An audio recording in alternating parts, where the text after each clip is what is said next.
Thank you sir, मैं बहुत अच्छा हूँ, थैंक यू सो मच। जी क्या कुछ चल रहा है यहाँ पे? जैसे आप ये शूटिंग हो रही है, कुछ बताइए। फिल्म है ये, नालायक नहीं लायक हूँ मैं, और जिसके प्रोड्यूसर हैं रजत जी और डायरेक्टर हैं विकास श्रीवास्तव। पिता पुत्र के रिलेशन पे है ये कहानी, उनके आपसी सामंजस्य और उनके मतलब बाप बेटे के रिश्ते पे बहुत कम फिल्में बनी हैं, अक्सर बेटी और पिता के रिश्ते पे फिल्में बनती हैं।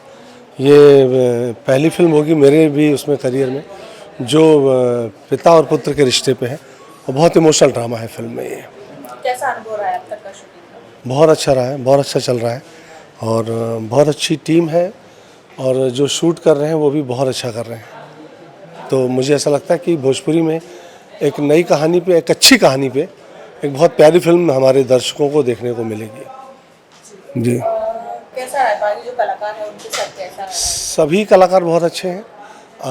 अखिलेश वर्मा जो मेरे बेटे बने हैं, वो उनके साथ बहुत पहले मैंने सैया के साथ मड़िया में एक फ़िल्म की थी, उसमें वो मेरे भाई बने थे, और इस फिल्म में वो मेरे बेटे बन रहे हैं।